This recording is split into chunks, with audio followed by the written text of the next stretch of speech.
Então ele segue dizendo assim: destruímos e derrubamos fortalezas espirituais, concordando com Deus e com a sua palavra, concordando com Deus e com a sua palavra, e derrubando argumentos, ou seja, através da renúncia às mentiras, eu rejeito, passo a rejeitar as mentiras. No momento que eu acredito em Deus, eu creio na sua palavra, tudo que é contrário à palavra de Deus, tudo que não está em conformidade com a palavra de Deus, é uma mentira. Então eu preciso rejeitar. Em primeiro lugar, orando a Deus, para que o Espírito Santo, Deus, me dê forças, me faça entender aquilo que Deus quiser que eu entenda, e me dê forças para resistir. Muitas vezes o diabo ele incita a pessoa, por exemplo, a ter medo, e através da pessoa acatar aquele medo, concordar com aquela situação que ele acha que é real, que é verdadeira, que ele realmente precisa ter medo de tal coisa, de tal situação, ele se torna prisioneiro. Por exemplo, claustrofobia, né? Quem tem isso não pode ficar em lugar fechado. Aí a pessoa, se estiver num lugar fechado, ela se desespera. Medo de altura, medo de barata. Então, assim, tem tanta coisa que as pessoas têm medo de cair, especialmente os idosos têm muito medo de cair, e às vezes esse medo toma proporções, porque um certo nível de medo, ele é correto, porque nós não podemos fazer coisas que nos coloquem em risco da integridade física, risco de um acidente. Então nós precisamos ter cautela, mas esse medo, ele tem que ser equilibrado. Tudo em nós tem que ser equilibrado. Todos os sentimentos nossos têm que estar em equilíbrio com a razão, com a verdade de Deus. Então, por exemplo, se eu sou uma pessoa medrosa, eu não vou nem sair na rua, porque se eu sair na rua, eu corro o risco de ser atropelado, ou se eu tiver de carro, eu corro o risco de ter um acidente. Se eu tiver de moto, piorou ainda. É claro que existe o risco, mas se eu preciso me locomover, se eu preciso usar esse meio de transporte, que seja público ou particular, eu preciso tomar os cuidados, eu preciso ter a habilidade necessária para conduzir o veículo e tomar os cuidados necessários. Mas acima de tudo, fazendo tudo isso, que é a nossa parte, nós precisamos confiar em Deus. Confiar que Deus é quem cuida de nós, independente da situação que nós estamos passando. Se for necessário, a gente precisa fazer e tem que confiar em Deus. Agora, por outro lado, se você vai fazer alguma coisa e Deus fala para você não fazer, de alguma maneira você sente que não deve fazer, você não pode desobedecer a Deus, porque se você desobedecer, com certeza algo ruim irá acontecer. Então, destruímos e derrubamos fortalezas espirituais, retornando para a leitura, concordando com Deus e sua palavra, e derrubando argumentos, renunciando às mentiras que são contra o conhecimento de Deus e a sua palavra e a sua vontade. Então, tudo que é contra o conhecimento de Deus, por exemplo, você não vem no culto ouvir a pregação da palavra, você muitas vezes está sendo dominado pelo diabo, que vai falar: não vai não, hoje você está cansado, não, hoje tem um futebol na televisão, não, a pregação não vai ser boa, não, o pastor não sabe pregar a palavra. E aí a pessoa inventa 1001 justificativas e não vem na casa de Deus para cultuar. Ela está sendo dominada nos seus pensamentos, porque isso está contra o conhecimento de Deus. Se eu venho ouvir a palavra, eu vou me alimentar da palavra, eu vou ser transformado pela palavra, mediante a minha fé, junto com o poder de Deus, que tem poder para me libertar, tem poder para me transformar, tem poder para me purificar. Jesus certa vez falou para os seus discípulos: vós já estáis limpos pela palavra. Então a palavra de Deus é que nos limpa. Limpa o quê? Não é o nosso corpo, ela limpa o nosso interior, a nossa mente, os nossos pensamentos, os nossos sentimentos, das coisas ruins. Quanto mais nós nos alimentamos da palavra de Deus, mais a palavra vai sendo inculcada, interiorizada em nós, mais ela vai substituindo as coisas sujas, as coisas do diabo, as coisas da nossa própria carnalidade, as coisas que são contra a vontade de Deus, as coisas que não agradam a Deus, amém? Dessa maneira quebramos qualquer acordo com Satanás. Então, se nós rejeitarmos tudo que não vem de Deus, nós devemos rejeitar, mesmo que tenha uma aparência de algo bom. Deus tem sempre o melhor para nós. Quando nós estivermos diante de uma escolha que a coisa parece boa, nós ainda assim precisamos orar para saber se é o que Deus tem para nós. Se for o que Deus tem para nós, será o melhor para nós. Mas se não for, a palavra de Deus diz assim, que há caminhos que para o homem parecem caminhos de bem, mas no final são caminhos de morte. Amém? E aí o autor diz assim, já caminhando para encerramento do estudo, pelo menos a parte que nós aqui compilamos resumidamente, ele fala que há 3 tipos de fortalezas espirituais. E aí nós vamos fazer uma ressalva que nós não estamos afirmando que concordamos totalmente com o autor, mas em parte nós concordamos. Então nós vamos procurar estudar mais, compreender melhor esse assunto e oportunamente nós vamos trazer outra mensagem sobre ele, devido à sua importância. Ele diz assim,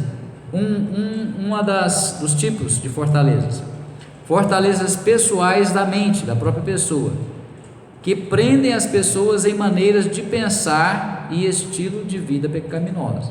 Então a pessoa, por exemplo, que ela cobiça uma mulher que não é dele, ele fala, não, mas eu sou homem, isso aí é do homem, é porque eu sou macho.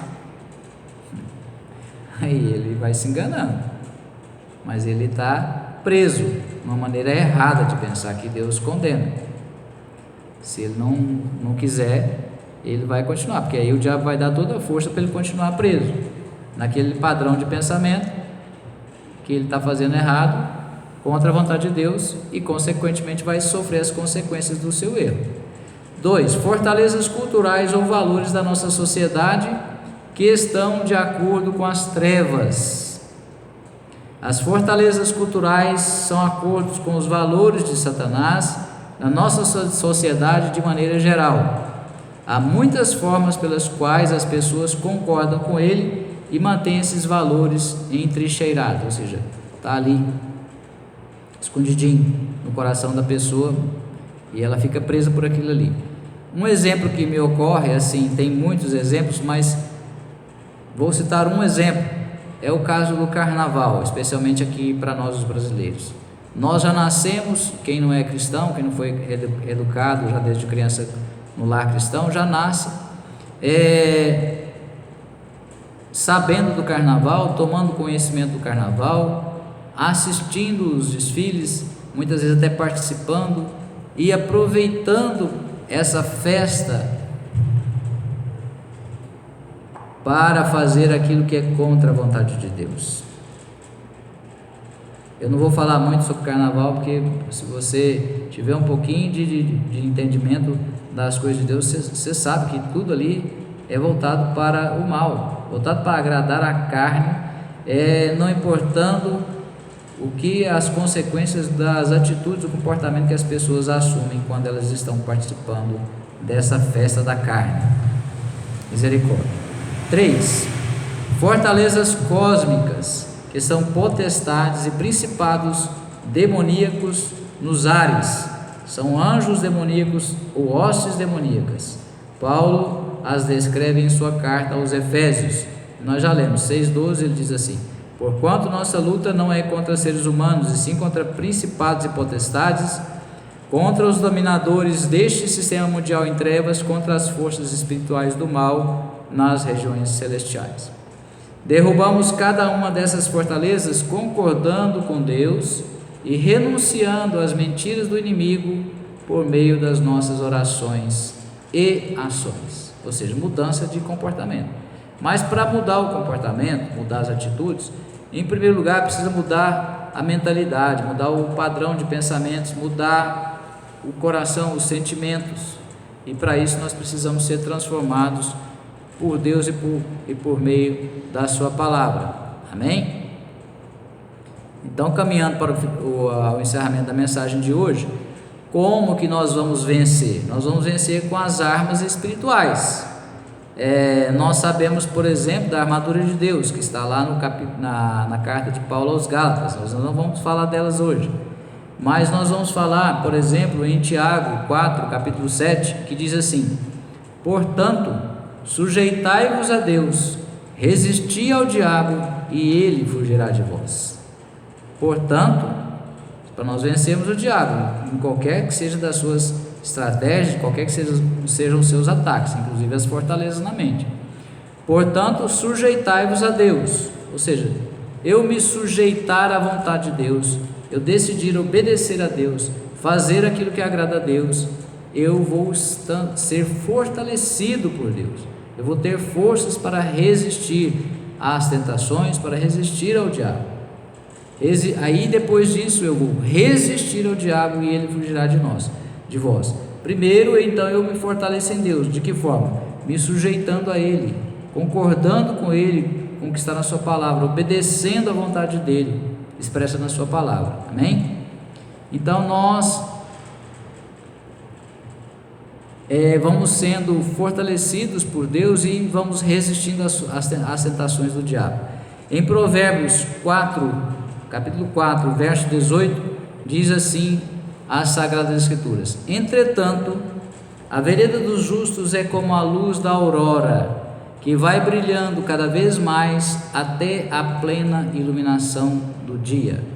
Então, quanto mais nós compreendemos, conhecemos de Deus através da sua palavra, quanto mais nós nos aproximamos de Deus, quanto mais nós estreitamos o nosso relacionamento com Deus, mais nós nos dedicamos a crescer espiritualmente, a nos fortalecermos em Deus, mais nós vamos sendo iluminados, mais tudo aquilo que está confuso, tudo aquilo que nos engana, nós vamos recebendo iluminação, o poder de Deus, e vai se tornando claro, e nós vamos podendo entender e fazer as escolhas. Não, eu não quero mais isso para mim, eu não vou mais fazer isso, eu não vou mais pensar dessa forma, eu não vou pensar que Deus não me ama, porque é mentira, isso não vem de Deus, é do diabo. Eu sei que Deus é amor e Ele me ama, dentre tantas outras coisas, que nós muitas vezes podemos ser levados a pensar de forma errada. Até mesmo os sentimentos, nós temos que cuidar dos sentimentos. Então nós, para finalizarmos sobre esse aspecto dos sentimentos e da sua importância também, nós vamos relembrar aqui uma passagem que está em Mateus 16, vamos ler alguns versículos. Foi quando Jesus interpelou e aos seus discípulos, Mateus 16, versos 15 a seguir, os que nós citamos. Então Jesus interpelou, mas vós, quem dizeis que eu sou? Perguntando para os seus discípulos. E Simão Pedro respondeu: tu és o Cristo, o Filho do Deus vivo. Então ali ele teve uma revelação do Espírito Santo. A partir daquele momento, aí mais adiante Jesus começou a explicar o que ia acontecer com ele. A partir daquele momento, no verso 21, Jesus começou a explicar aos seus discípulos que era necessário que ele fosse para Jerusalém e sofresse muitas injustiças nas mãos dos anciãos, dos chefes dos sacerdotes, dos escribas, para então ser morto e ressuscitar ao terceiro dia. Pedro, porém, chamando Jesus à parte, começou a admoestá-lo, advertir, até querendo exortar Jesus, dizendo: Deus seja gracioso contigo, Senhor, de modo algum isso jamais te acontecerá. Ao que Jesus respondeu? E virando-se Jesus, repreendeu a Pedro: para trás de mim, Satanás, tu és uma pedra de tropeço, uma cilada para mim, pois tua atitude não reflete a Deus, mas sim os homens. Então, o sentimento de Pedro para com Jesus, ele era verdadeiro. Pedro amava Jesus, Pedro era amigo de Jesus, Pedro queria o bem de Jesus, mas naquele momento ele se deixou influenciar puramente pelos seus sentimentos naturais, carnais, e ali também, da forma como Jesus o exortou, com certeza que teve uma influência de Satanás também para alimentar aqueles pensamentos na mente de Pedro. Então nós temos que tomar cuidado, porque às vezes os pensamentos